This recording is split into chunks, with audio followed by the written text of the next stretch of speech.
Srila Prabhupada ki jai, Nitya Leela Pravishta, Om Vishnu Pad Paramahansa Statara Sata Shri Srila Bhakti Vedanta Narayan Goswami Maharaj ki jai.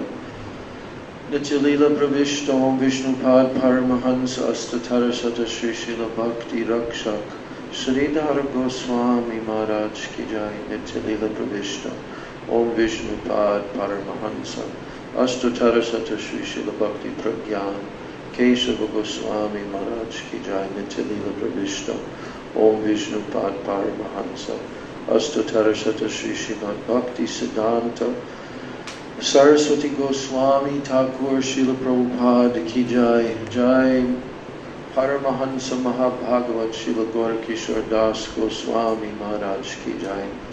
Jai Saptam Gosai Shri Srila Sachidananda Bhakti Vinod Thakur ki jai.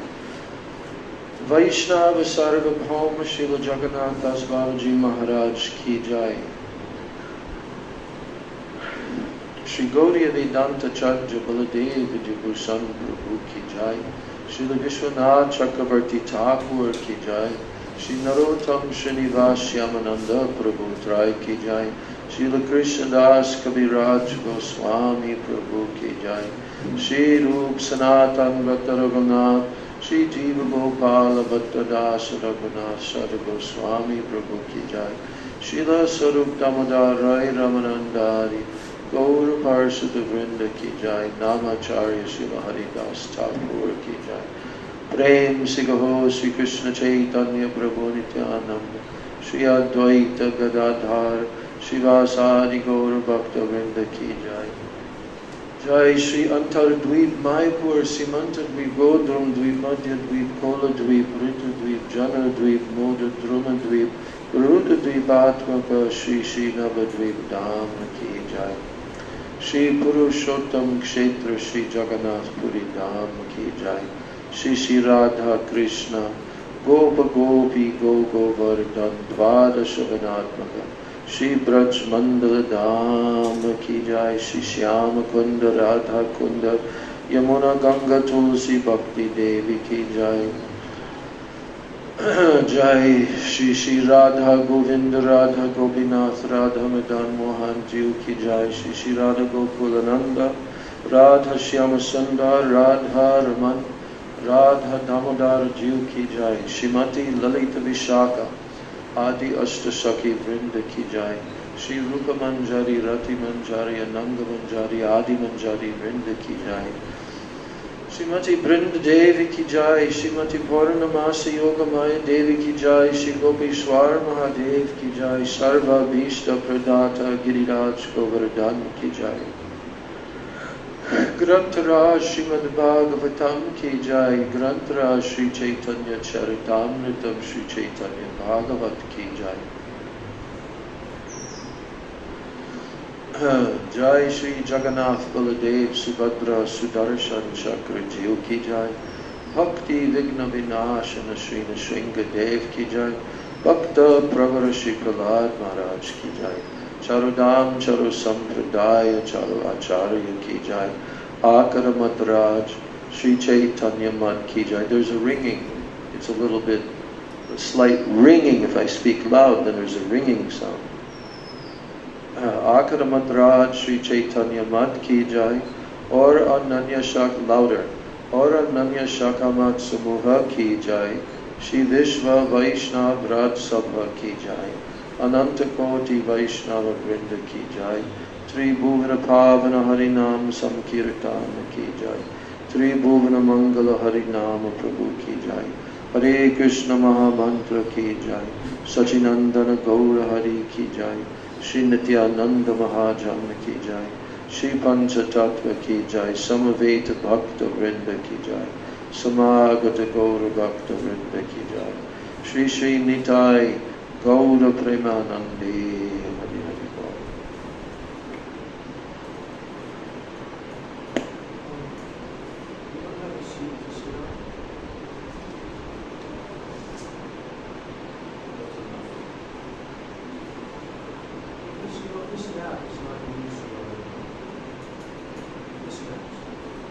Somebody's going to sit on that chair. They can just put their feet on this mat.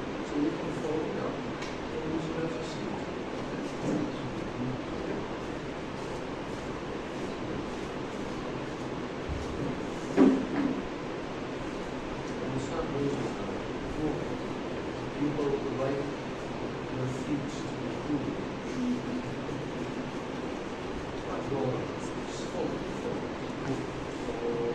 Like soup for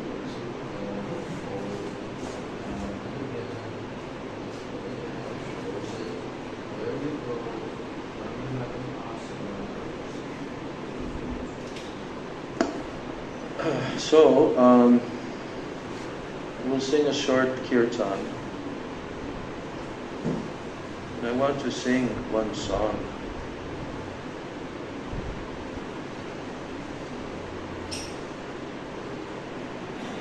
From our Gaudiya Giti.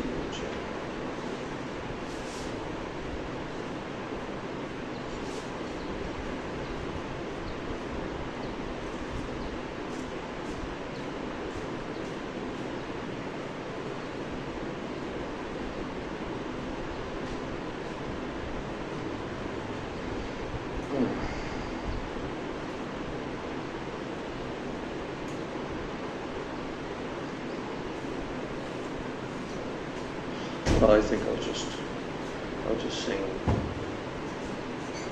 our usual, Prabhupada's usual. Because Prabhupada's usual is the ultimate song to sing.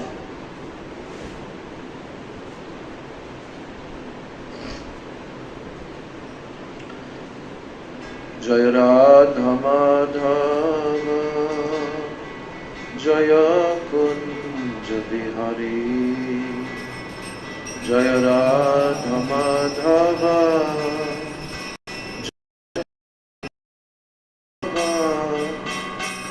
Jaya Kunja Bihari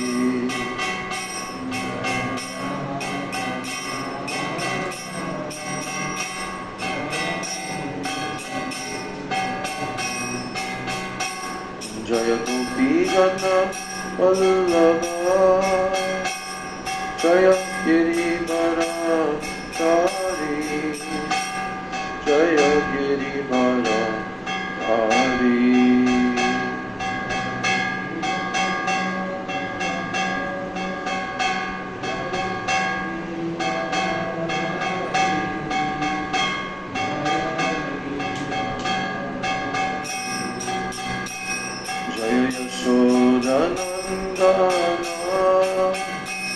Jaya Braja Jana Ranjana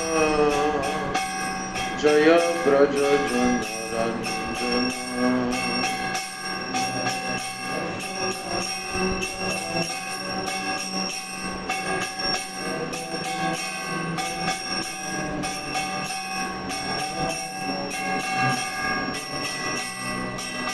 Jaya Yamuna Tira Anachari Jaya Kunja Bihari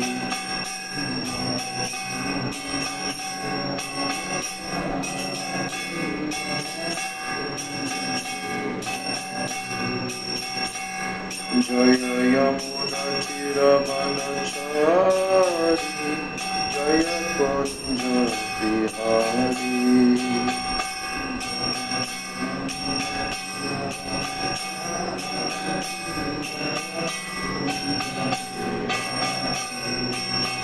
Jaya Radha Madhava Jaya Kunja Bihari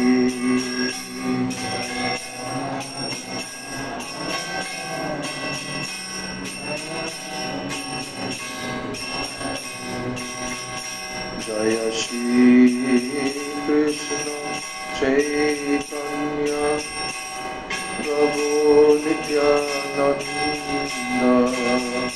Shri Advaita Gadadhar Shivasari Gaur Bhaktavinda Jaya Shri Krishna Chaitanya Prabhu Nityananda Shri Advaita Gadadhar Shivasari Gaur Bhaktavinda Jaya Shri Krishna Chaitanya Prabhu Nityananda Shri Advaita Gadadhar Shivasari Gaur Bhaktavinda Shri Krishna Chaitanya Prabhu Nityananda Shri Advaita Gadadhar Shivasari Gaur Bhaktavinda Hare Krishna Krishna Krishna Hare Hare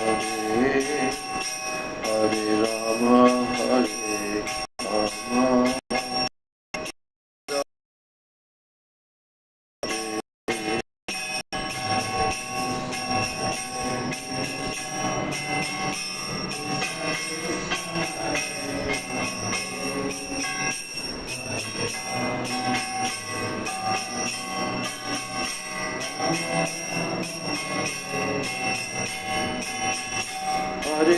Krishna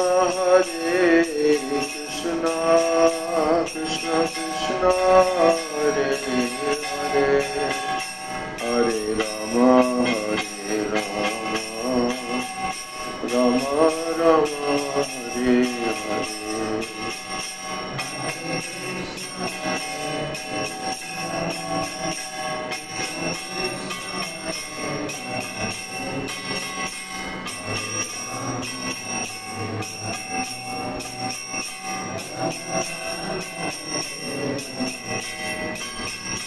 Jaya Nitai Gauranga Nitai Gauranga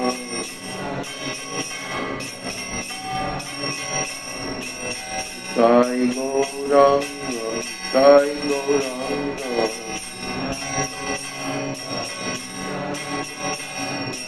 Jaya Sachinandana Jaya Sachinandana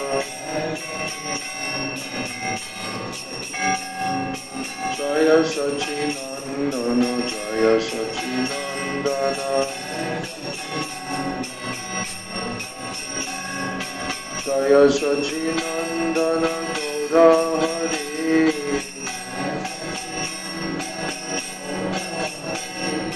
Jaya Sachinandana Gaura Hari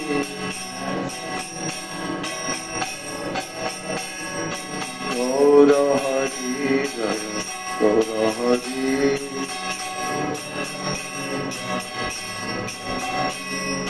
Jaya Sachinandana Gaura Hari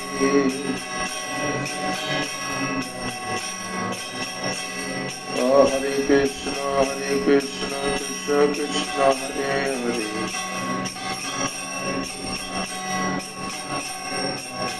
Hare Rama Rama Rama Hare Hare Hare Krishna Krishna Krishna Hare Hare Hare Rama Rama Rama Hare Hare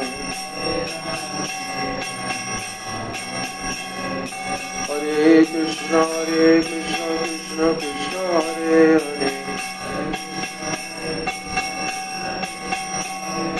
Hare Rama Rama Rama Hare Hare Hare Krishna Hare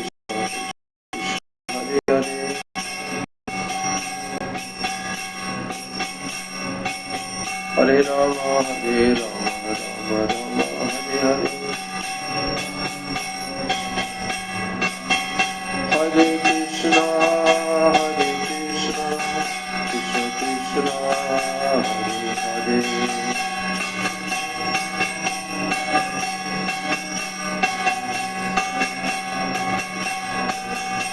Hare Rama Rama Rama Hare Hare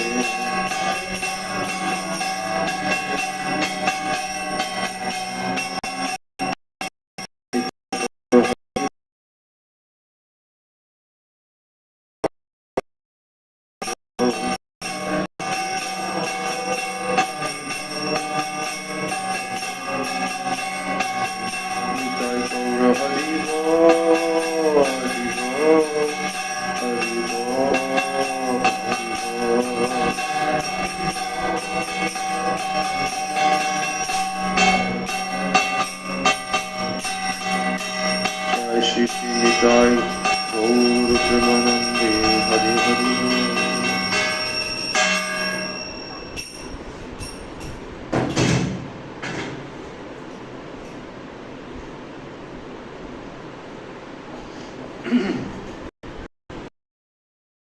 Militam yena tasmai Shri Gurave Namaha. Mukam karoti vachalam Pangam langayate girim Yat kripa tamaham vande Shri Gurun vinataranam Vansha kalpatarubhascha kripa sindhubhya evacha Patitanam bhavanebhyo vaishnavebhyo namo namo. Namo mahabhadanyaya Krishna prema pradayate Krishnaya Krishna Chaitanya Namani Gaura Tishe Namah Nityanandam Namastubhyam Prema Ananda Pradayane Kalo Kalabashanashaya Janava Pataye Namaha. He Krishna Karuna Sindho Dina Bandho Jagatpate Gopesha Gopika Kanta Radha Kanta Namostute Tapta Kanchana Gaurangi Radhe Vrindavaneshwari Rishabhanu Sute Devi Pranamami Hari Priye. Brindai Tulsi Debai Priyai Keshavasya Cha Krishna Bhakti Prade Devi Sachavachai Namo Namah. Panchatattvatmakam Krishnam Bhakta Rupa Swarupakam Bhakta Avataram Bhaktakyam Namami Bhakta Shaktikam. Shri Krishna Chaitanya Prabhu Nityananda Shri Advaita Gadadhar Shivas Adi Gaur Bhakta Vrinda Hare Krishna Krishna Krishna Hare Hare Hare Rama Hare Rama Rama Rama Hare Hare Krishna Krishna Krishna Hare Hare Hare Rama Rama Rama Hare Hare. Everybody, Hare Krishna.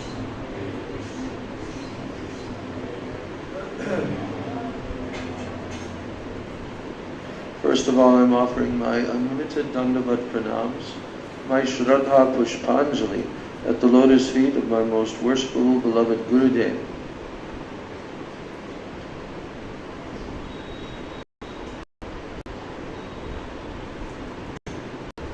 Nijalila Vishta Vishnupad Parasa Ashtotata Srila Bhakti Vedanta Swami Maharaj Srila Prabhupada.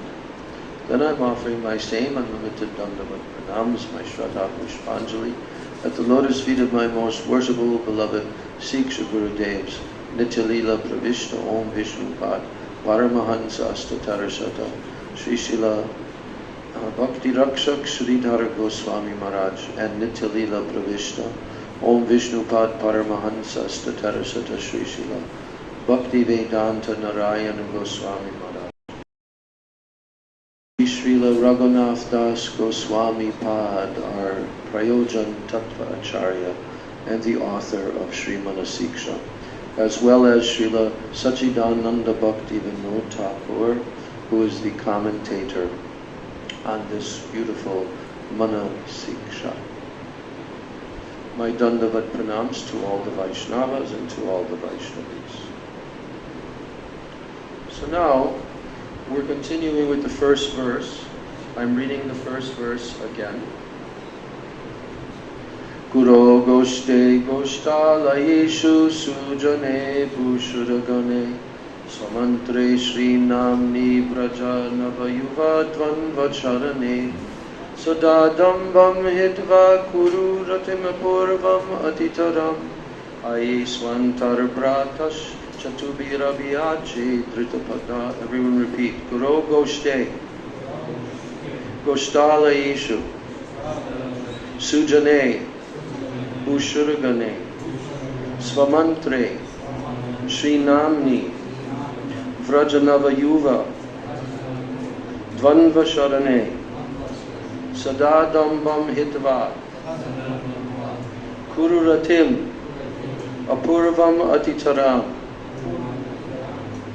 Aiswantar Bratash Chatubi Rabiache Dritapada. So you should have the book in front of you. And I'm saying the first line, then you'll repeat the first line. Guru Goshte Goshtalayishu Sujane Bushuragane. Bolo. Not so fast. Stay at the same timing. I know, but you're repeating it double fast as me. Because they have to, I want everyone to repeat it. So don't go ahead. Again, I'm the first. Guru Goshte Goshtalayishu Sujane Bushuragane. Guru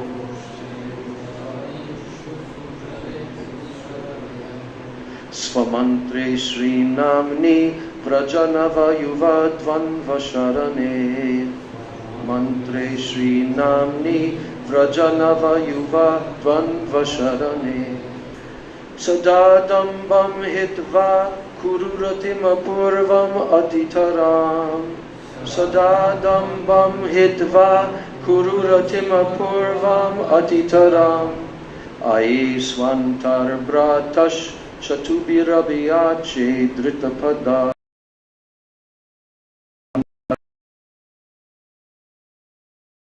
Translation. O my dear brother, my foolish mind, taking hold of your feet, I humbly pray to you with sweet words. Please give up all pride and quickly develop deep loving attachment for the spiritual master, for Sri Braj Dham, for the residents of Braja, for the Vaishnavas, for the Brahmanas, for your Diksha mantras, for the holy names of the Supreme Lord, and for the shelter of Sri Sri Radha Krishna, the eternally youthful divine couple of Braj. We are continuing now with the purport, explaining the meaning of each of the words in this verse. And we ended on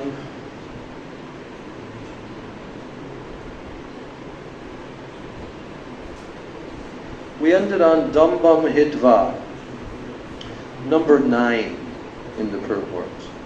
Dambam Hitva, give up all pride. So I'm reading this again. Dambam Hitva, give up pride.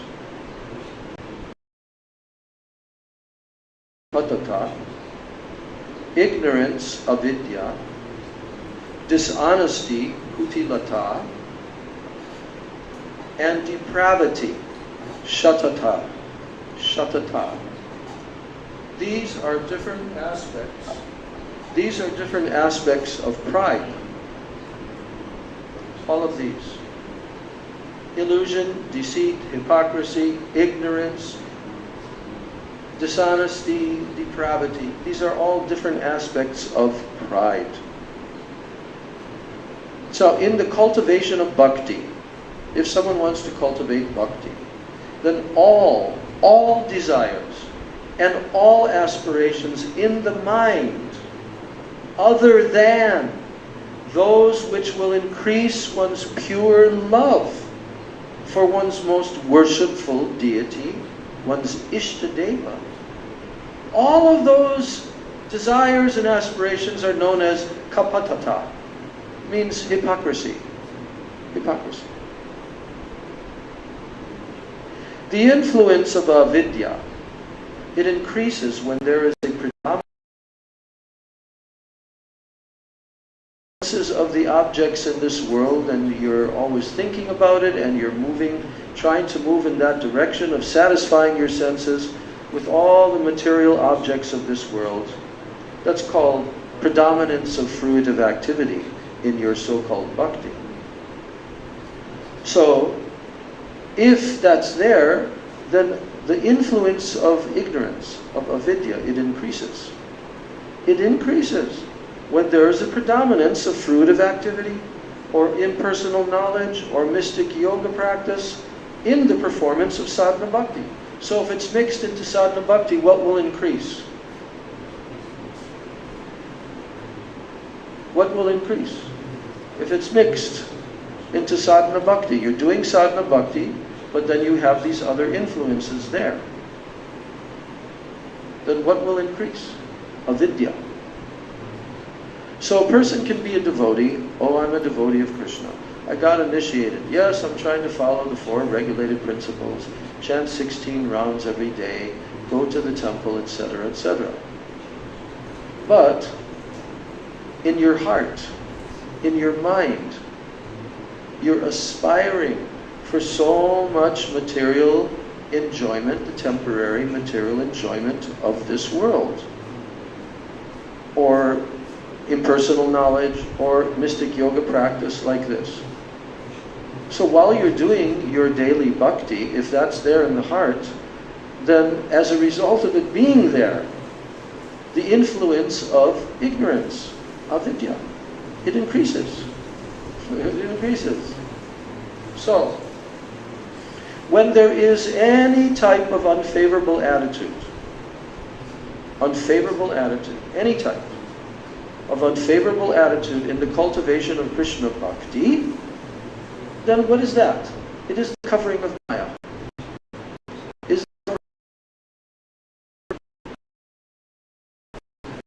All of these, they should be abandoned. We should abandon all of these very diligently. We should abandon them. All kinds of false pride, arising out of strictly adhering to the occupational duties corresponding to one's caste and stage of life, varnashram dharma, or from material aspirations, all kinds of false pride from material aspirations, and false pride from misconceptions about one's true identity. What happens to them? They are all removed. They are all removed.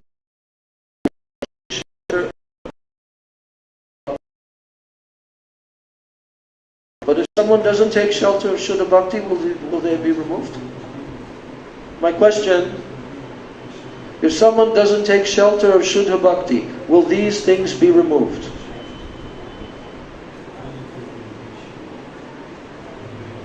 No? They won't be removed. If one does not take shelter of Shuddha Bhakti, will they be removed? And you're telling, no. What do you tell? What you tell? My question, if one does not take shelter of Shuddha Bhakti, will all these items mentioned here, which are the influence of Maya, will they be removed from the mind, from the heart? If one does not take shelter of Shuddha Bhakti, they'll not be removed. They'll remain there. Yes? That's the message. This is the message being given by Raghunath Das Goswami, by Bhaktivinoda Thakur, and we see it practically. Devotees for years and decades, they are not diligently to teach of Bhakti, Shuddha Bhakti, pure Bhakti, Uttama Bhakti. And what are they going toward? Maya. They go toward Maya. They become overwhelmed and attracted to Maya. And they become weak, not strong. They become weak because Maya eats away at your spiritual advancement, okay? That's her job. Her job is to do that. And what is your job? Your job is to ignore Maya and take shelter of Krishna. Yes? So if you cultivate a whole program for yourself in life of trying to enjoy the objects of the senses in this world, but at the same time you want to be a devotee of Krishna and you want to attain the benefits of being a pure devotee, this is completely hypocrisy. That's what we just heard. It's called kapatata. It's cheating hypocrisy. So that's why we're going to hear about this in this Manasiksha. That's why Srila Raghunath Das Goswami is teaching us, by teaching his own mind and telling his own mind what will he have to do in order to give up all false pride, in order to give up all these mundane material desires, in order to give those up, because if you don't give those up, you're gone from the pathway of Raga Nuga Bhajan. Forget it.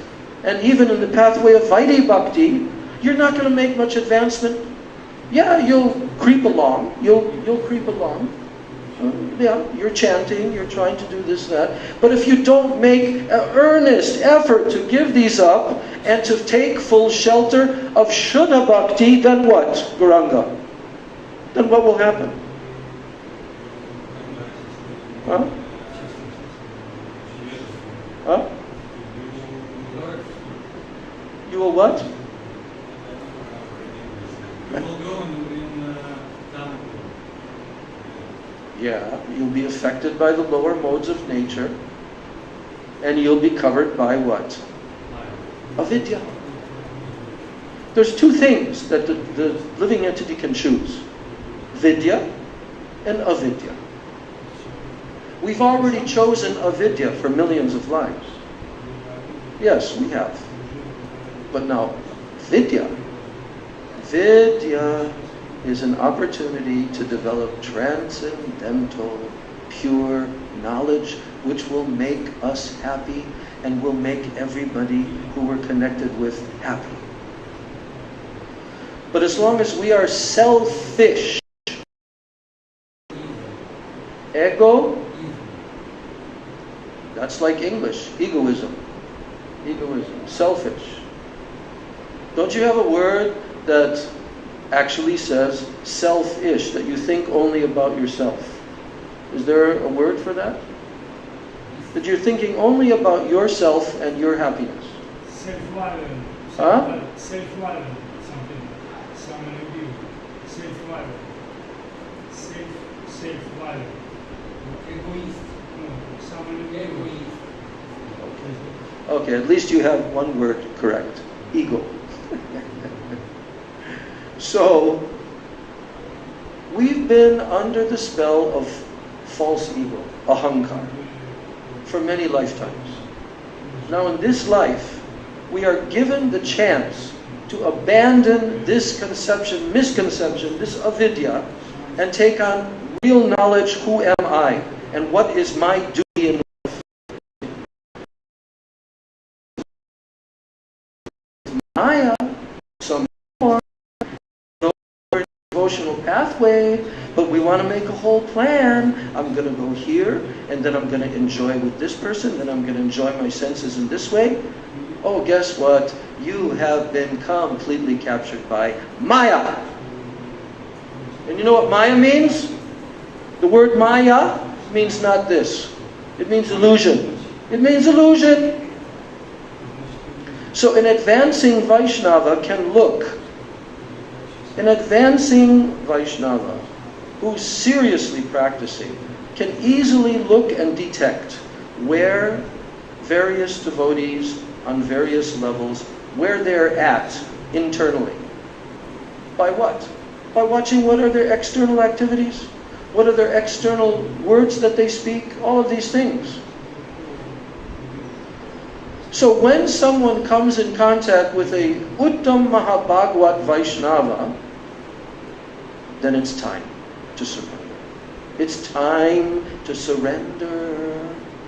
And if you don't want to surrender yet, then okay. Krishna says, okay, you don't want to surrender? Okay. Well, take birth again, and then again, and then again, and then again. Take birth. Okay, you can even take birth and you can become a devotee, or you can come into sadhu sangha in your next life and like this. But if you don't want to give all this up, then you're going to stay for lifetimes. I could read you so many quotations from Srila Bhaktivedanta. In this life, then you have to become really damn serious. Really serious. Not playing games. Not playing games. Not being a hypocrite. So, but it takes time for the jivas to learn this lesson. And guess who helps us to learn this lesson? Do you know who helps us to learn this lesson? Maya. Because what does she do? What does Maya do to the jivas? How? Yes, by beating them, by piercing them, by giving all the material miseries. To show them. It's actually, Maya means mercy also, Prabhupada used to say. This is Krishna's potency.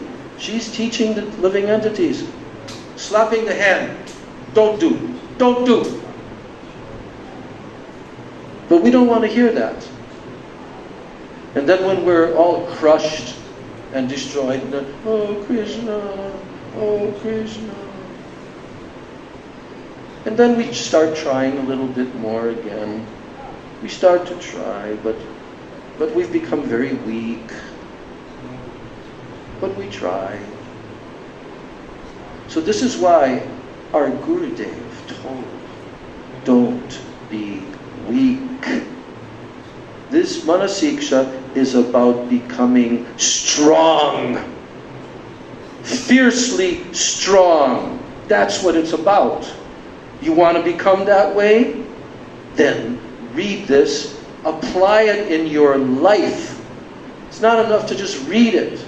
You have to apply it in your life, and you'll become very strong, because Shuddha Bhakti will be cultivated. And especially the moods of the eternal associates of Radha and Krishna, which is very, very high. One will gradually develop some attraction for that, if we follow this Manasiksha. So here, this is the game plan. Raghunath Das Goswami, in the first verse, he started out by saying, give up your bogus rati. All of your bogus attachments to this world. Give up your false pride. Sadatam Bamhitva. And develop pure, unadulterated attachment and affection for all of these personalities.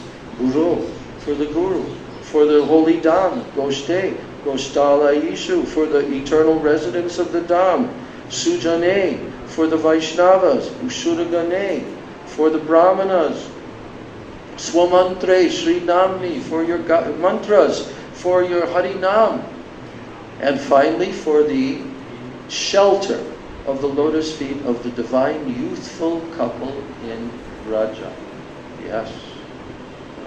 Braja Nava Yuva Dvanva Sharane. So,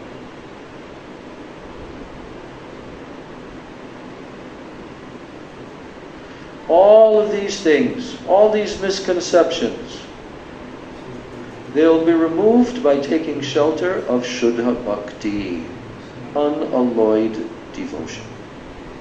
Now we come to number 10. Number 10 is called Apurva Rati. Apurva Rati. What is the meaning of that? Now Bhaktivinoda Thakur is explaining. Atma Rati. Atma Rati. Everyone say Atma Rati. Atma Rati. What is this? Atma Rati means it is the pure spiritual attachment to the soul. Atma Rati. Pure spiritual attachment to the soul. So now, the jiva, the spirit soul, is by nature a servant of Krishna. That's his nature, to serve Krishna. And pure attachment for Krishna is present in his pure spiritual form, in the swarup of the jiva. This pure attachment for Krishna, this pure apurva rati for Krishna, it is present in the swarup of the jiva, in the pure spiritual form. But, when the living entity is diverted from Krishna, and he is bound by Maya, then his attachment is directed towards what? Instead of being attracted towards Krishna and attached to Krishna, where does the jiva's attachment get directed towards?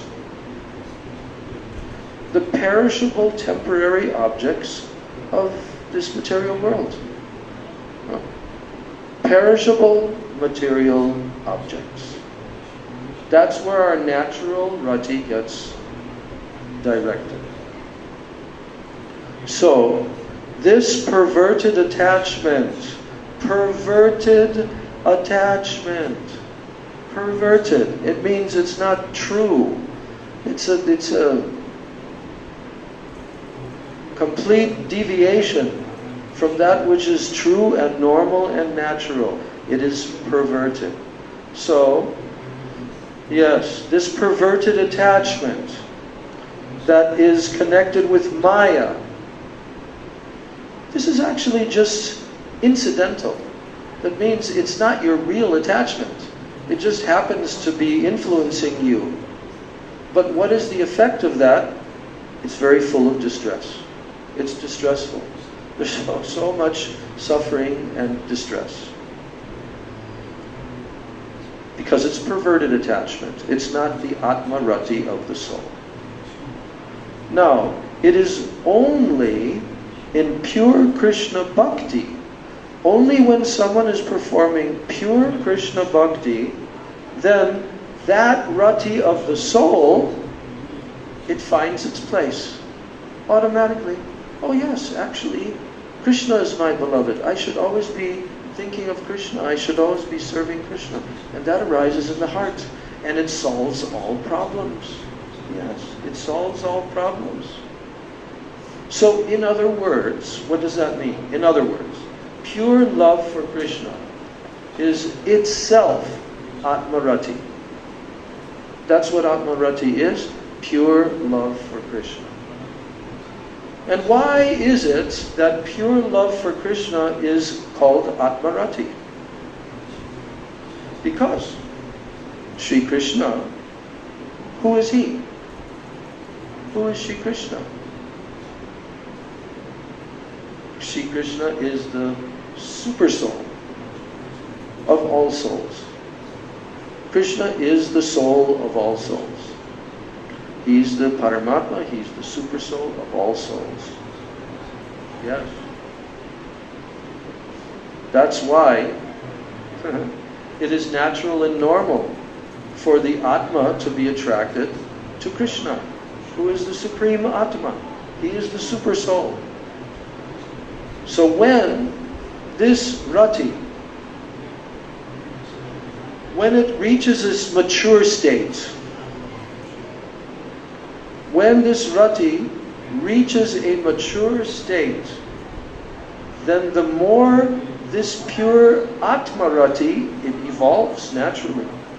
The more that this becomes matured, then the more the pure Atma Rati evolves. And then at that time, the more you can say that it is known as Apurva Rati. Why Apurva Rati? Because it's unprecedented. There's nothing that can compare with that. Unprecedented spiritual attachment to Krishna. Atma Rati or Apurva Rati. This is what Raghunath Das Goswami is praying to his mind, that you please develop this Apurva Rati. What is the word in Russian for Apurva? Unprecedented.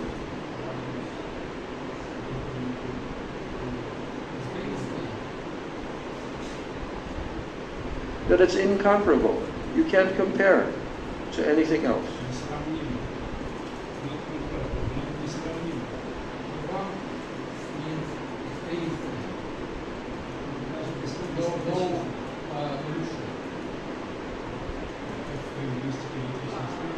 I can't hear you, you have to talk louder. Incomparable, несравненно. Yeah, incomparable. Yes. Yes. Unprecedented. You have not seen this before. It's unprecedented. So now, we come to the last item, the 11th item of the different words of this verse. And the last one is called Atitaram Kuru. Atitaram Kuru. That one should make very intensive endeavors. Atitaram Kuru. Make intensive endeavors. So everyone repeat, Atitaram Kuru. Atitaram Kuru. Atitaram Kuru. Say it in Russian, make intensive endeavors. Loud so they can all hear. Atitaram Kuru, and then what's the Russian translation of that, right next to those words?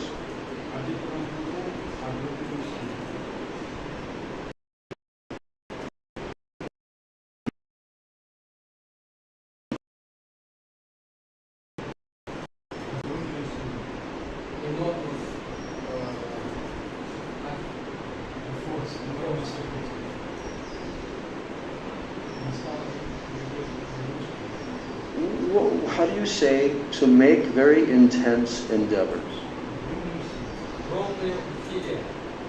Everyone say. Once more. Gromnya utsile. So make very intense endeavors. Not just try a little bit, try very intensely. Okay? Now, here's what Bhaktivinoda Thakur explains about these two words, Atitaram Kuru. He's saying, one should endeavor with great eagerness.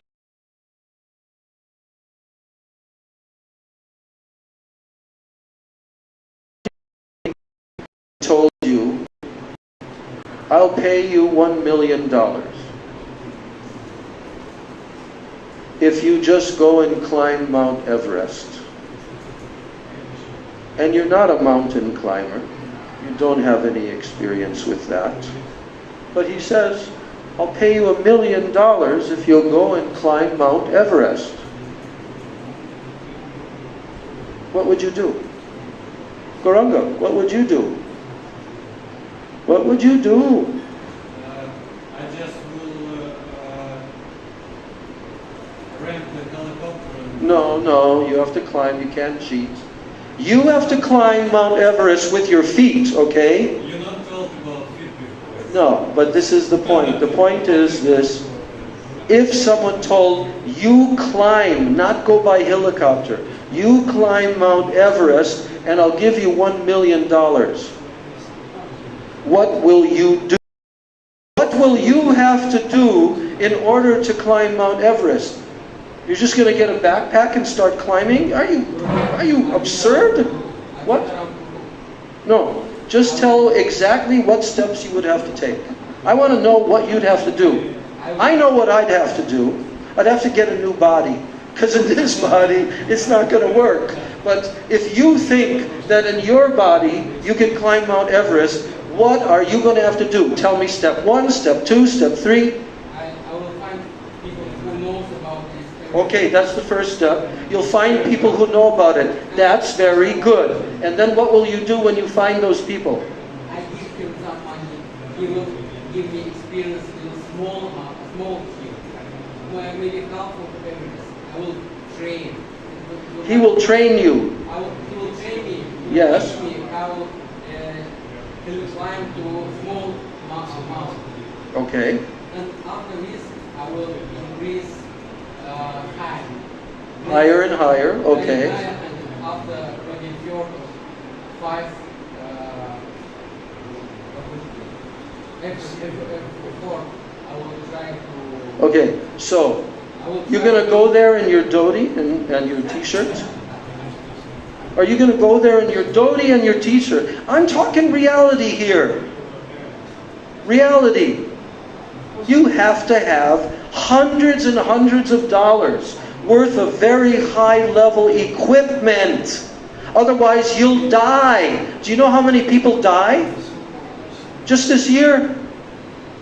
They get frozen and they die, and their bodies are just lying there. Okay? So this is very, very dangerous. But he's going to give you $1 million.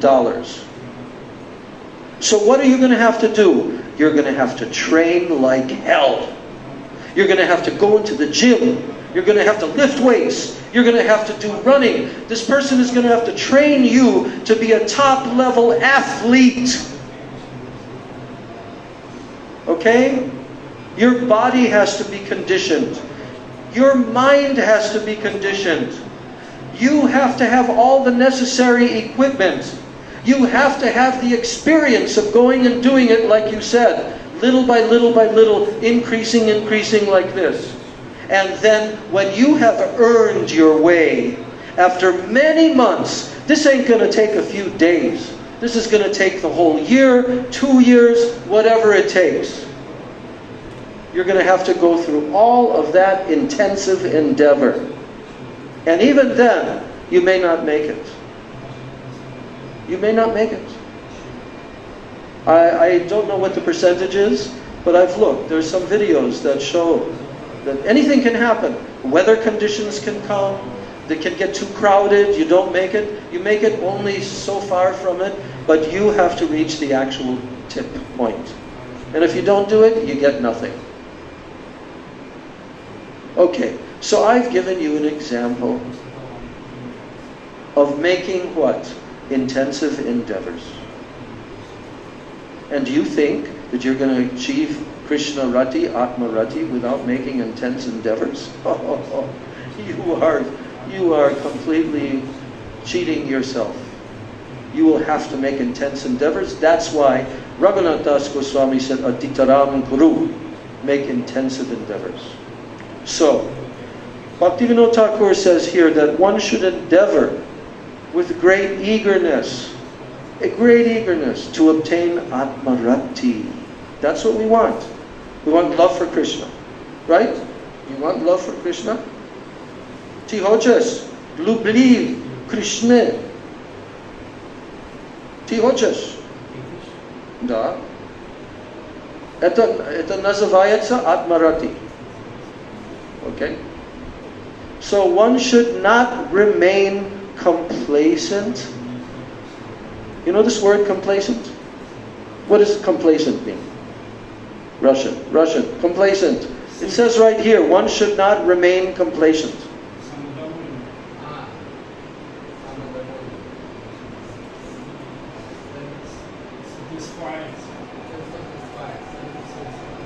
What? No. Complacent means I don't really care if I do, if I don't. It's called complacency. You can't make up your mind. You can't focus your mind and your intelligence with determination.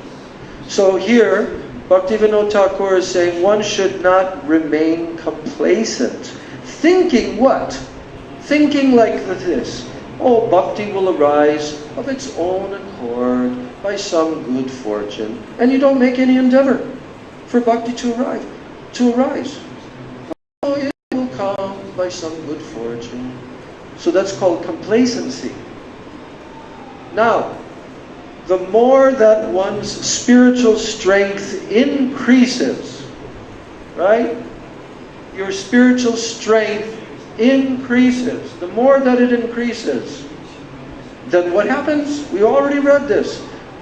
Then the more that the effects of one's fruitive activities will diminish.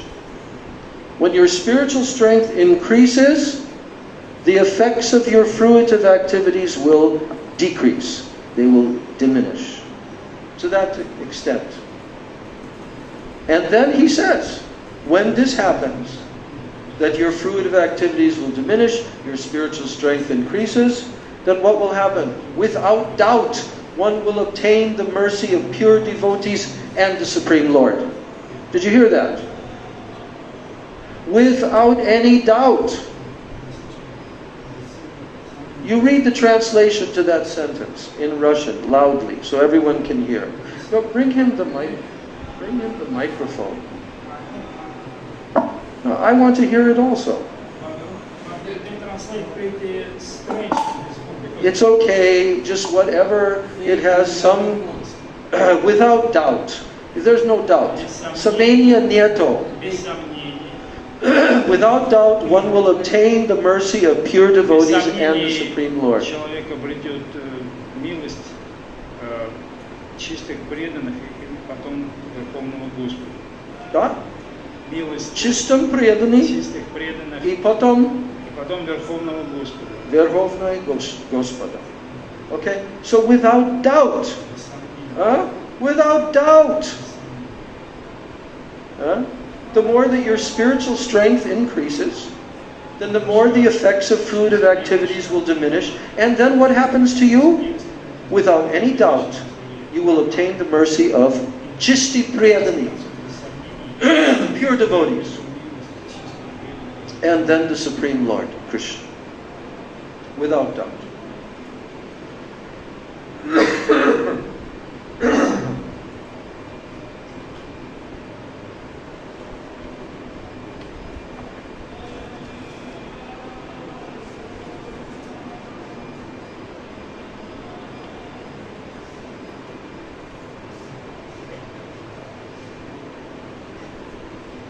So now, Bhaktivinoda Thakur is saying, what is the purport of this instruction? Of this instruction, to make intensive endeavors. Atitaram Kuru. What's the purport? Here's the purport. As long as the desire for reward-seeking activity is not diminished by what? By the association of devotees. Then what will happen? Or what will not happen? Deep faith, Shraddha, it will not arise. It will not arise. You'll have ordinary Shraddha, but not deep Shraddha. As long as you have this desire for reward-seeking activities. As long as that desire is not diminished by the association of devotees, then deep faith, Shraddha, it cannot arise. Now, as long as this faith does not arise, as long as it does not arise, one is unfit to hear and assimilate Harikatha and spiritual instructions. One is unfit. As long as this deep faith does not arise, then you're not fit. You're not eligible to hear and to assimilate Harikatha and spiritual instructions. So, when it happens that by very good fortune, in a jiva, by his good fortune, transcendental Shraddha arises, then what should he do? He should take shelter of an initiating spiritual master. He should receive the Sri Jugal mantra. And then having obtained this mantra, one should worship the initiating and the instructing spiritual masters with intense attachment, Atmarati. This is the first time in a jiva's sojourn of material existence that actual Atmarati will be applied. When one develops this deep faith, Guru Nishta, in the spiritual master, then Atmarati, attachment to Krishna and Guru and Vaishnavas, it will arise. Now, one should not be satisfied simply to offer respect to the Guru, considering him to be a mere sage. No. One should not be satisfied simply on this ordinary level of faith in Guru. But rather, and we're going to hear about that in the Anuvritti, the commentary of Gurudev, coming up in 3 sentences. We're going to hear his entire lecture that he gave on this first verse of Manasiksha. And how he explains. No, don't touch.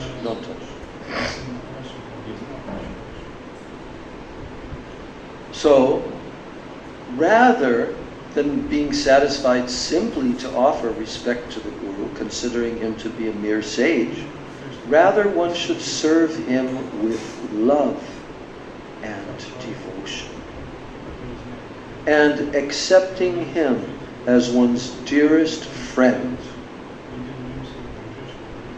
and accepting him as one's well-wisher. He is your well-wisher.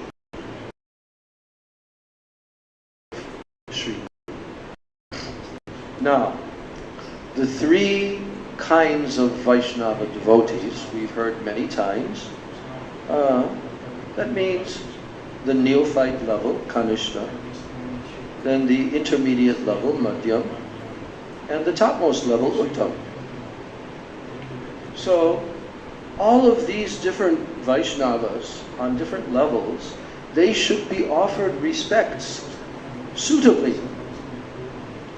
Suitably means according to their level. Not that you treat a brand new neophyte devotee like as if he's a Mahabhagwat, or you treat a Mahabhagwat Uttam Vaishnava as if he's just some low-level devotee. No. You have to offer respects suitably, and you should receive such Vaishnavas with affection. You should have affection. So one should cultivate true attachment to the holy name. That's what we should be focusing on. To cultivate true attachment to what? Harinam. To Krishna's names. That's what we should be trying to do in our life. Yes. And we should also try to develop this kind of true attachment, to cultivate this for the mantra that is given by one's Diksha Guru. And then we should consider Shri Shri Radha Krishna Jugal. Shri Shri Radha Krishna Jugal to be what? Our life and soul. That's what we should consider. Radha and Krishna, the divine couple of Braj, they're my life and soul. Narottam Das Thakur has a very beautiful prayer that he has prayed in this regard. And our Gurudev, when he first came to the West, he used to tell us to sing it. We would sing Gauranga Balite Have, and then we would sing Radha Krishna Prana Mora Jugala Kishore Jivane Marane Gati Ar Nahi More. Oh Radha and Krishna, you are my pran. You are my life. Radha Krishna Pran More. You are my life. Oh Jugal Kishore. Oh the beautiful, youthful, divine couple, Radha and Krishna. Even in life or death, Jivane Marane Gati Arnahi. Whether I am living or whether I die and leave this body, I have no other gati, no other shelter, no other goal than you, O Radha Krishna. These are the songs of our acharyas. We should read them. We should sing them. We should think about them. We should try to apply them in our efforts.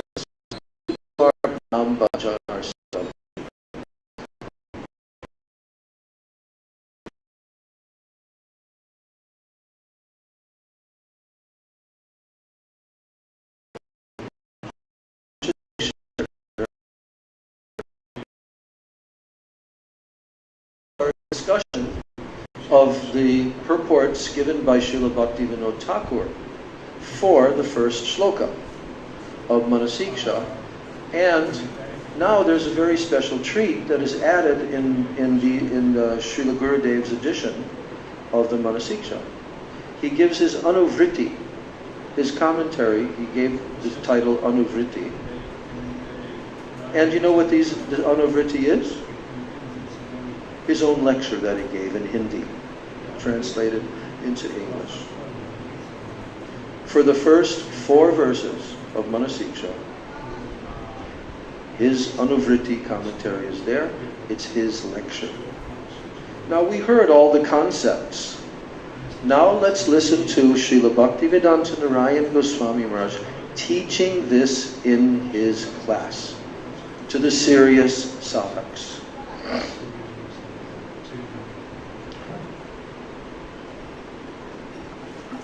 So now he tells us, Srila Raghunath Das Goswami, he's giving instruction to not steady. It's always unsteady. So, and it's not restrained, it's not controlled. So Raghunath Das Goswami is giving instructions to the unrestrained and the unsteady mind. Now Gurudev is explaining that it is actually only through the mind that a conditioned living entity becomes favorable or unfavorable to bhajan. Do you understand this point? Do you understand this point?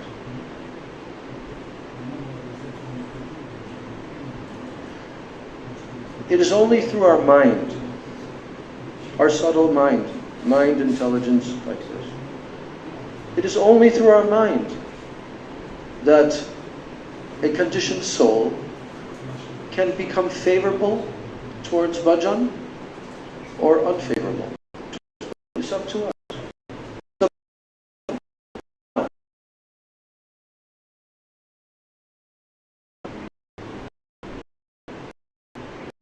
If you want to just have worldly faith in this material world, so if you want to develop that, it will only be through the mind that you can even develop that.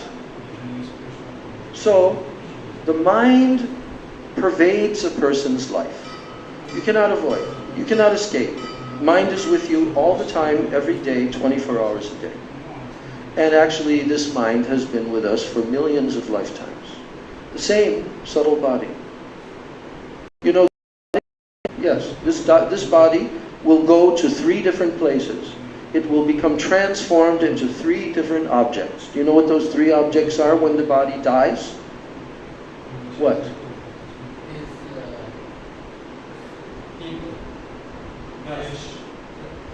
Yeah, if you burn the body, then it turns into ashes. Yes, then?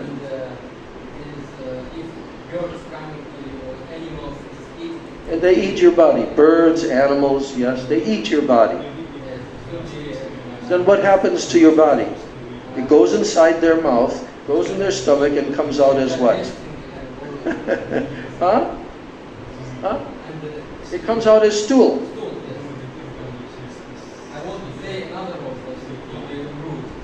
Yeah. So,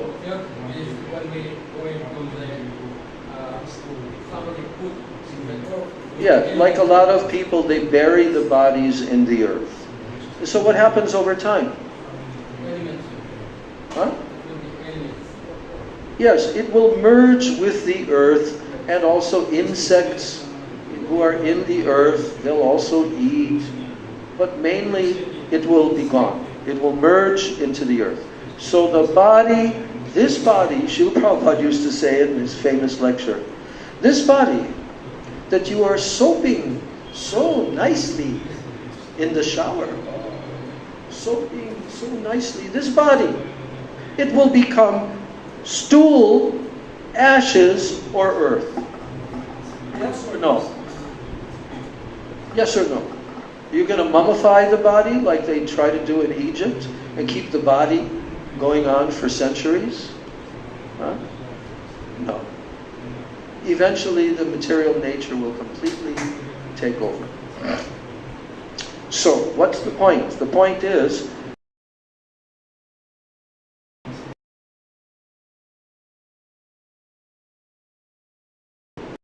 which is situated in your body. Where is the Atma situated? You tell me. Where is the Atma situated in the body? the tiny little eternal Jiva Atma, the spirit soul that is you. Where are you situated inside of this body? Huh? Where?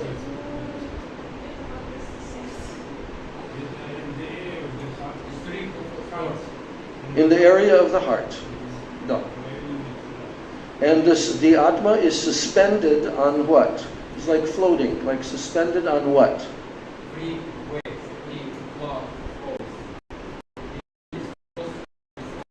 It's suspended on your prana, your life airs.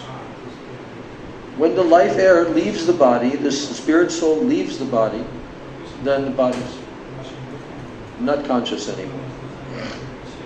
But along with the Atma, there's another body that you have. And that body is your subtle body. Tonke tiel. Da? Tonke sharir. Tiel. You have another body. You have two bodies. So when this leaves your Atma leaves this body, the subtle body, Tonke tiel, goes with it. It goes with it. Into where? Into another body of any species. That's where you'll go. So, this subtle body that we have, we've had it from the beginning of time. The same subtle body. Yeah? Is that correct? Open it. It's the same elements. Which elements? Bhumir, Apa, Analo, Vayu, Kam. Now here comes the three. Mana, Buddhi, Ahankar. These three elements are elements of the material nature, just like earth, water, fire. So these three elements are subtle. Subtle means you can't see them with your eyes, you can't smell them with your nose, you can't taste with your mouth. None of your five gross senses can perceive the subtle body. Okay? Only the subtle body can perceive itself. So in that subtle body is your brother, who's been with you. And in every life, he's there with you. He took birth from the same mother. Your subtle body is your mind. Your dear brother mind. So in the animal species, they also have mana, buddhi, ahankar. Did you know that? Of course they do. How do they know? How do the birds know how to fly from one tree to another and where to get their food, how to avoid enemies? How do they know that? Because they have a mind, they have an intelligence, and they have an ego. I am a bird, and this body, this bird body, this is me. They don't think about it like that. Only human beings can think about it like that. We can think about what I am and what I am not. But if a person doesn't think about this, then what are they called in the Vedas?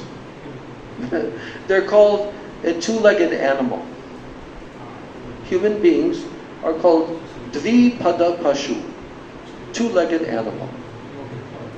Because they're not using their subtle body, their mind, intelligence, and ego to think about the truth, to search for the truth. Okay? So Gurudev is pointing out that the mind is always there with us in any body, and it is through the mind that you develop faith. You develop faith through the mind. So everyone's life is pervaded by the mind. Now, the topic of spontaneous bhajan. Spontane bhajan. Da? Is that correct? Is it correct? Spontane bhajan. Now, when is spontaneous bhajan possible to be performed? Only when the mind is under control. Otherwise, never, never. Then you become a Prakrita Sahaji. Your mind is not controlled, but you're doing spontaneous bhajan. And where does that spontaneous bhajan of your mundane mind lead you? It spontaneously leads you to the fleshy body of the opposite sex. That's where it leads you, ultimately. Understand? So true spontaneous bhajan, it can only be performed when the mind is under control.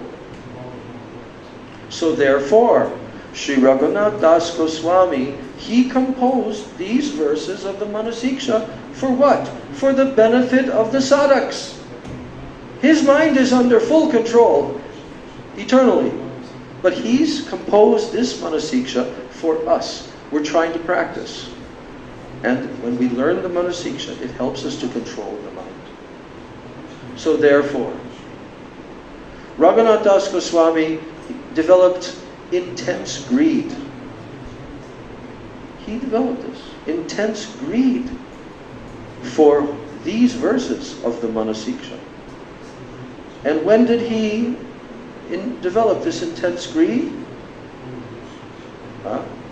He developed it after hearing Harikatha from Sri Chaitanya Mahaprabhu. Who else? From Swarup Damodar Goswami. Who else? From Rupa Goswami. Who else? Sanatana Goswami. That's when Raghunath Das Goswami developed this intense greed for the service of Sri Sri Radha Madhava.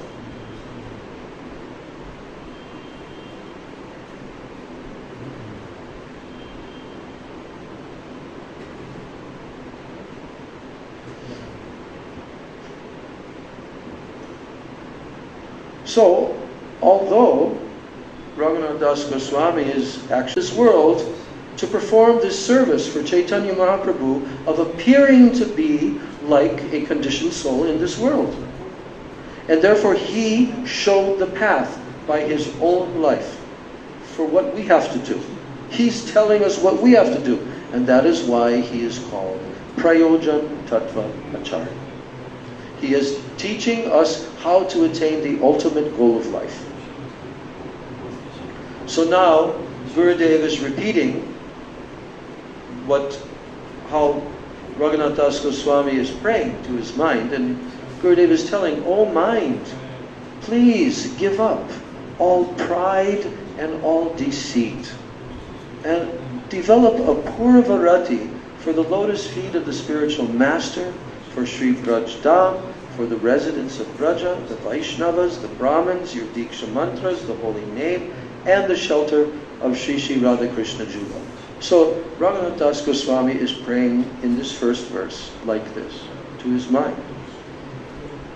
So, we're very fortunate to be hearing the words of Srila Bhaktivedanta Narayan Goswami Maharaj, because guess what? He's a perfected soul. He has followed the path of Rupa and Raghunath in his life. He has developed perfect Atmarati for the Dham, for the Vaishnavas, everything. So to hear this with his explanation is especially helpful. So now he's going through what we went through.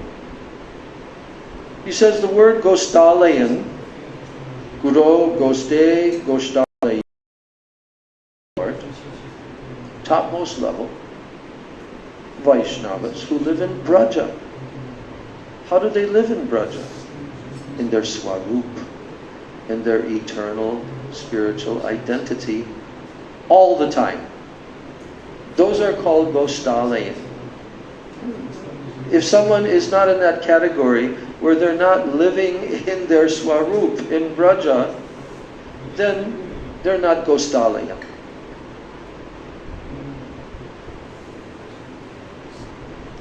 Then the word Sujan, Gurudev is telling, it refers to Vaishnavas of other sampradayas. They live and they perform bhajan in Braja, but not in their Swarup. Okay, that's the difference. Then the word Bhushura. It means the Brahmins who follow the smarta customs, but they have some devotion for Krishna. They have some devotion for Krishna, but they are basically following the smarta customs of the smarta Brahmins. So one should develop love for all of these categories. So rati affection is of two types. One type of affection is called general rati, and the other type is called apurva, unprecedented rati. One should have apurva rati for the spiritual master, and one should perform service that is imbued with a deep sense of faith and also intimacy. Vishramba Guru Seva. Everyone say this word. Vishramba. Vishramba. Vishramba. Guru Seva. Guru Seva. Vishramba Guru Seva. Vishramba Guru Seva. Okay. So what does that mean? It means intimate. You should have intimate mood in serving Sri Guru.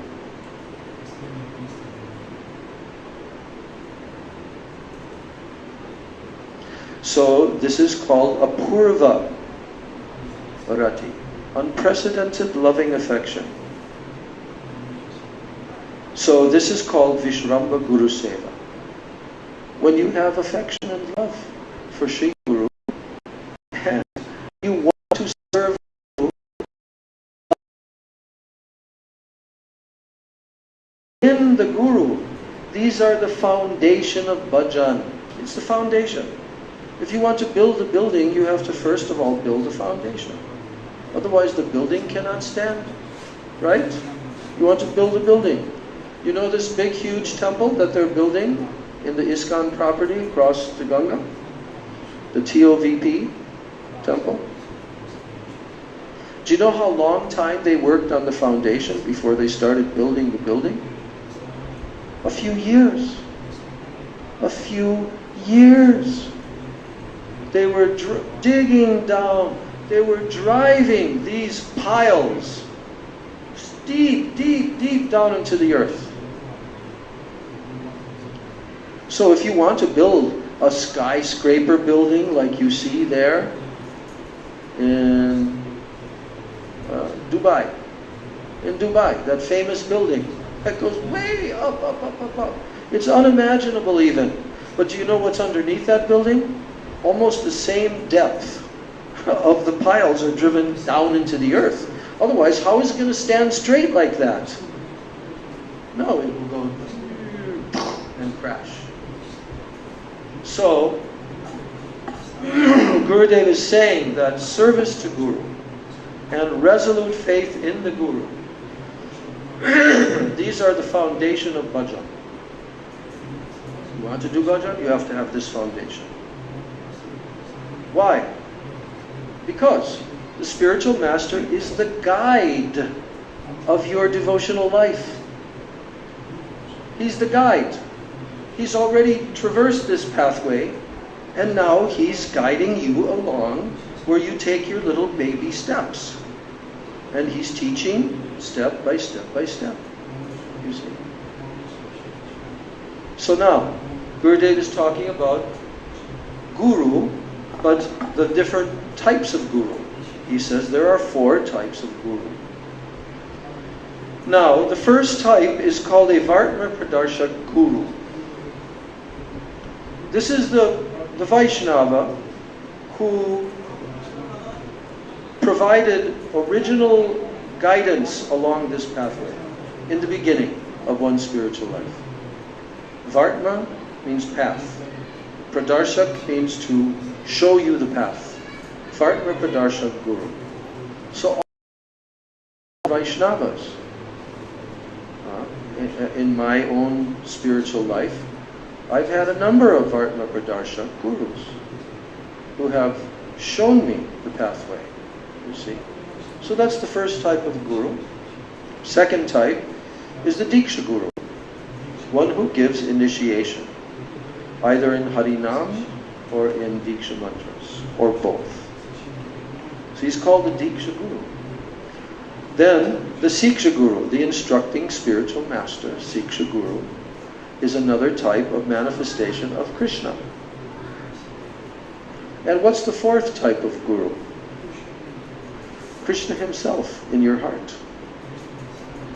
He's called Chaitya Guru. Chaitya Guru. Krishna's always in our heart, and Krishna's always trying to give us guidance, but it depends on whether we're listening or not, and we're trying to serve Krishna. Then Krishna makes it possible for us to feel and to understand that I should do such and such. You see, this is Chaitya Guru. So, all of these four types of gurus, one should have faith and deep attachment. Now, the initiating spiritual master and the instructing spiritual master, they are equal in all respects. You cannot differentiate between Siksha and Diksha gurus. They're equal. Why? Because they're equally manifestations of Krishna. So they're of the same status. Now the initiating spiritual master in the Chaitanya Charitamrita, one who gives initiation, Diksha Guru, is called the Bhagavad Rupa. Bhagavad Rupa means the embodiment of Krishna's form, his Rupa. Understand? Do you understand what was just said? I'm repeating now. Listen carefully. The Diksha Guru. There's four types of gurus he just told. The Diksha Guru in the Shastras, he is called Bhagavad Rupa. Bhagavad Rupa means he's the form of God himself, of Krishna. He's the embodiment of Krishna's form in the form of a human being. And what about the Siksha Guru, the instructing spiritual master? What is he known as? The first is known as Bhagavad Rupa, because Rupa means form.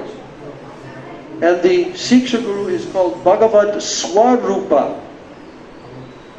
He is the embodiment of the Lord's personality. So, because Krishna, he doesn't have a material body, a subtle body, and he's the Supreme Absolute Truth. His body is Sachidananda Vigraha. And really, there's no difference between his mind and his body, or his personality and his body.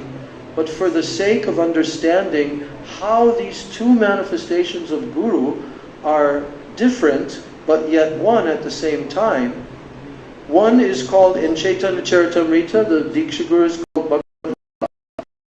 And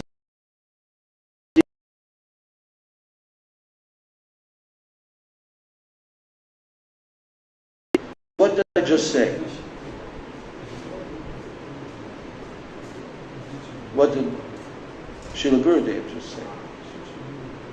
Repeat what was just said.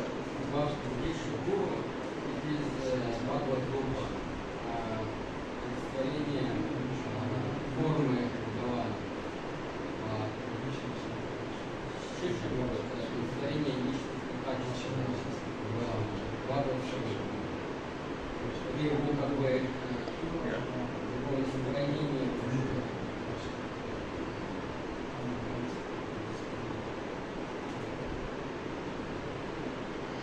Now, in explaining this principle, Gurudev is telling that sometimes acts as both Diksha and Siksha Guru.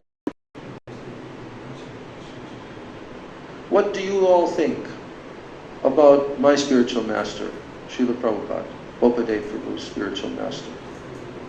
Was he our Diksha Guru? Is he our Diksha Guru? Yes. Is he also our Siksha Guru? Yes. Yes.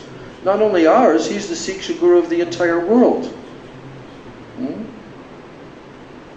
So, Gurudev is pointing out that sometimes the spiritual master will act as a Diksha Guru and sometimes as a Siksha Guru, but then sometimes he'll act as both. And then he tells about himself. Gurudev says, I received both my initiation and my instruction from my Gurudev, Bhakti Pragyan Keshav Goswami Maharaj. Gurudev is telling. So, then, he says, if there are two spiritual masters, then both should be given the same respect. The Guru should be a Mahabhagwat. The Guru should be a Mahabhagwat. Otherwise, the disciple will lose faith. The true faith comes from the heart. It is not a thing of the imagination. A Mahabhagwat initiating spiritual master comes down to the intermediate level of Madhyam and gives instruction. You understand? He comes down from Uttam. He nourishes the disciples' Sambandha Gyan, and he removes their impediments to their advancement, their anarthas. So one who gives instructions for bhajan, and he upgrades, and he nourishes it. He is an instructing spiritual master. He nourishes your bhajan, and he upgrades your bhajan. Tries to make your bhajan go to higher levels. So one's Diksha Guru can also act as a Siksha Guru for others. Okay? You may have him as Diksha Guru, but he can also perform the function for others as a Siksha Guru. And somebody else's Diksha Guru can also act as one Siksha Guru. There are so many examples of this. You can have many, many Siksha Gurus, but you can only have one Diksha Guru. So, there may be a Vaishnava who's giving Diksha, just like in the case of our Srila Narayan Goswami Maharaj. We already had our Diksha and Siksha Guru in the form of our Srila Prabhupada. When we came to his lotus feet, I also had Srila Bhakti Rakshak Sridhar Maharaj. But then Srila Narayan Maharaj became our Siksha Guru. Understand? Not our Diksha Guru. In the case of us sannyasis who received sannyas from him, then he gave us sannyas Diksha. But this is not the same as mantra Diksha. So now he says that in this situation where there are more than one guru, then he said there can be some differences in them, of a small degree in both, small degree of difference. But one is not less than the other. So therefore the word guru is used for both, and both should be given equal respect. So now I want to speak on this topic in a very practical way, with a historical example of what has happened in the institutions of Vaishnavas, where they try to estimate two great Mahabhagwat Vaishnavas. Who are they? Srila A.C. Bhaktivedanta Swami Prabhupada, Srila Bhakti Rakshak Sridhar Goswami Maharaj. These institutional leaders, they try to discern and they try to estimate, which one of these is greater? which one of these is more exalted, more worshipful? What are these teaching? These two personalities, are they in agreement with one another? Are they teaching the same Siddhanta?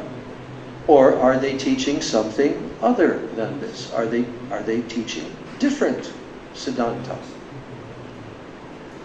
And because they're neophyte in understanding the Siddhanta, they then began to imagine and manufacture in their brains that, this other personality is not in the same line. He's not in the same line. This Bhakti Rakshak Sridhar, he's not in the same line as Bhaktivedanta, A.C. Bhaktivedanta Swami Prabhupada. He's in a different line. This is a very great offense. A very great offense. First of all, they should be aware that these are two God brothers who have served their spiritual master, Bhaktisiddhanta Saraswati Thakur, to the nth degree, fully surrendering every iota of their existence to him. And they have each contributed greatly to the mission of Sri Chaitanya Mahaprabhu. They've contributed both. And to such an extent, they had extremely intimate association with one another over a period of, 30, 40, 50 years. But especially in the beginning stages of the time period after, mainly after Bhaktisiddhanta Saraswati Thakur departed, 1936, end of 1936. But for many years, 10 or 11 years, Srila Bhakti Rakshak Sridhar Maharaj used to travel from here, from Navadvip Dham, and he would go to Calcutta for preaching. In Calcutta, the big city. And he would stay with his godbrother, of that time he was Sri Abhay Charanaravinda, Bhaktivedanta. He had the title of Bhaktivedanta, but in his household life he was Abhay Charanaravinda Das Prabhu. So they were very deep, intimate friends, but there was more than that. Srila Bhakti Rakshak Sridhar Maharaj was accepted by Srila Bhaktivedanta Swami Maharaj as his Siksha Guru. Directly he said this. I accept Pujapad Sridhar Maharaj as my Siksha Guru. What to speak of the benefit that others will derive.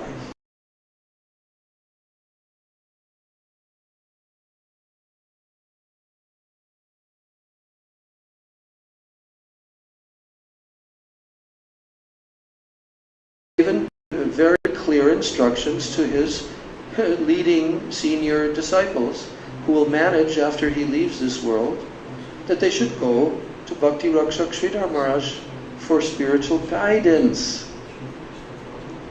And he also told that he's so highly qualified that only he and I are the only two persons in this world that can write the purports to the Srimad Bhagavatam in the English language.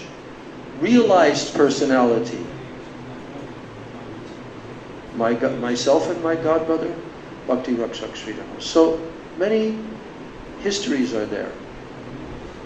But because they failed to give proper honor and respect to such an exalted personality, and they did the opposite.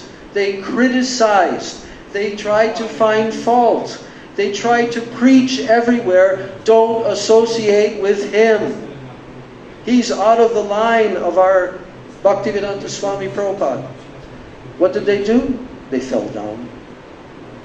They fell down. And they did not advance in their bhakti. because there became Vaishnava aparadis, big time. Maha aparadis. So I'm telling this in this microphone, online, to everyone. I dare anyone to come to me and try to give their phony explanation of why they disobeyed Srila A.C. Bhaktivedanta Swami Prabhupada, their guru, why they disobeyed and turned against the very person who he worshipped as his own Siksha Guru. Huh? I'll never stop telling this truth. So here, Srila Narayan Maharaj, who also was treated like that by them later on, he's explaining here what is the principle of Diksha Guru, Siksha Guru, how to properly honor them. There may be some small differences to a small degree in both, but one is not less than the other. So, therefore, the word Guru should be used for both and should be given equal respect, always. So, just a few more minutes till we end. Then he says that there are two kinds of service that are rendered to the Guru. Two types of service, Guru Seva. One is called ordinary. And this ordinary service, how does it arise? It arises out of the consciousness that this is my duty to do this. It is my duty. So that's ordinary service, seva. But the other kind of service is performed by anurag, loving affection of the heart. Anurag. And this service is extraordinary. So this is called Vishramba Guru Seva. Vishramba Guru Seva. So in this verse, the service of anurag has been described. So we'll complete today's class there in this Srimana Siksha. Gaur Premanande Hari Hari. Any questions or comments? I have one question about the beginning. The Kutilata. What? Kutilata. Kutita. Kutita. Yeah. Dishonesty. Is it as a what? Dishonesty. It is what? Lack of honesty. Lack of dishonesty. Dishonesty. Dishonesty. But I think that Radhika mama-in-law, Radhika's mother-in-law, Which Radhika? she called Kutila. Oh. No. She's called Jatila. Jatila, okay. Yes. But her daughter is called Kutila. Yeah, but what's your question? Is it the same root of? Well, there's the same root, but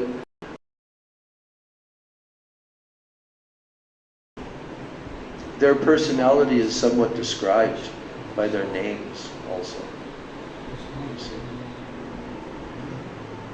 Any other question or comment? So our next class is going to be on Tuesday, the 11th. Today is Sunday, the 9th. So we're going to have Tuesday the 11th class, Thursday the 13th class, and then on the 16th, Sunday, we're going to also have class. And on that day, there are some special appearance days. Ganga Dashahara, Ganga Puja, Ganga Devi, and Ganga Mata Goswamini. We'll hear about these divine personalities. So then the week after that, which starts on the 17th, Monday the 17th. So that's the week of the Badger New Brunch Festival in America, from the Monday the 17th till Sunday the 23rd. So during that week, I'll also be watching online some of the lectures, and to some extent I'll be watching. But we will have our class as usual on that Tuesday, which is the Mahadvadashi day. Tuesday the 18th is Mahadvadashi day. And then Thursday the 20th is the appearance day of one of the disciples of Bhaktisiddhanta Saraswati Thakur, Srimad Bhakti Jivan Acharya Maharaj. I don't know much about him. And it's also the day when Raghunath Das Goswami, when he was coming out of his household life, and he met Lord Nityananda in Panihati.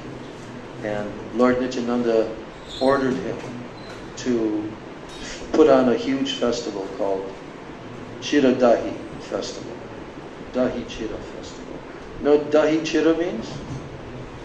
Dahi means what? Yogurt. Dahi. In our Bengali language, if you want to buy some yogurt, you go to the shop and you say, I want dahi. Yes? Yes? Yes. They know English words also, but dahi is the word. And chira, you know what chira is? Flat rice. It's already parboiled or pre-cooked, whatever you want to call it. And you don't have to cook it. You just soak it in yogurt, or you soak it in milk, or you soak it in kheer, cooked down milk. And you put wonderful fruits mixed in. You put mango and banana and so many other fruits mixed into that. And some nice sugar, and gur. And then you mix it all around with the flat rice. And then you offer it to Krishna. And then you eat that. That is very good. We should do that on that day. Absolutely, we must do that. We have to purchase these ingredients, and on that day, which is the 20th of June, Thursday, we'll also have a little small Chiradahi festival here. Then the next class after that is Purnima, and it's the Snana Yatra day of Lord Jagannath, and a disappearance day of two great associates of Mahaprabhu, Sri Mukunda Datta and Sri Sridhar Pandit.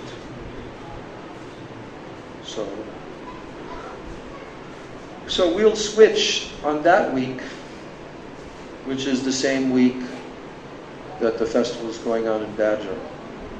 We'll switch from the 23rd, Sunday, to the 22nd for that. So that covers these next 2 weeks. Because today is the 9th, and so that will bring us 2 weeks. Then after that, the last week of June, then there's only one appearance day on a Wednesday, Sri Vakeshwara Pandit, and nothing else until July. So 2 weeks, then another week, and then we're in July. And we will be studying our Manasiksha, continuing on and trying to learn the deep lessons that Raghunath Das Goswami is teaching his mind, and ultimately he's teaching to us. Gaur Premanand. Hare Krishna, Krishna Krishna, Hare Hare, Hare Rama, Rama Rama, Hare Hare.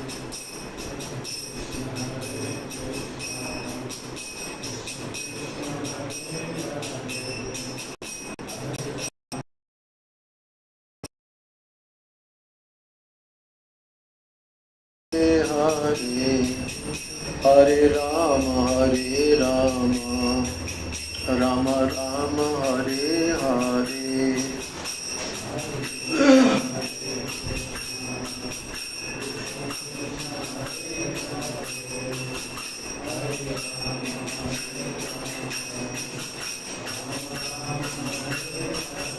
Nitai Gaur Hari Bol, Hari Bol, Hari Bol, Hari Bol.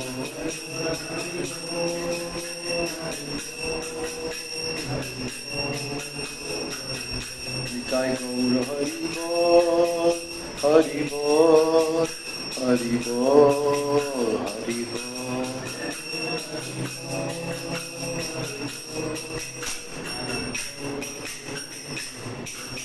Nitai Gaur Prem Anande, Hari Hari Bol. Shri Raghunath Das Goswami Pad Ki Jai, Shri Manasiksha Ki Jai, Shri Sachidananda Bhakti Vinod Thakur Ki Jai, Rupa Nuga Guru Varga Ki Jai, Gaur Premanand. Vrindai Tulsi Dev Bhai, Priyai Keshavasya Cha, Krishna Bhakti, Pradip Devi Satyavachai Namo Namaha, Vansha Kalpatarubhascha, Kripa Sindhu Bheva Cha, Patitanam Pavanebhyo, Vaishnavebhyo Namo Namaha. All glories to the assembled devotees. Hare Krishna.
That's right, he mentioned that. At the Mayapur And he said, oh yeah, but he has, he gives class. He gives class in China. Online. He's very highly educated. What happened was, he had communicated with me, like 2 weeks ago, saying that now he's not staying there anymore. He's now the transit here, and he's connected with Padmanabha Maharaj. And he knows Sajjan Maharaj really well, because Sajjan Maharaj was down there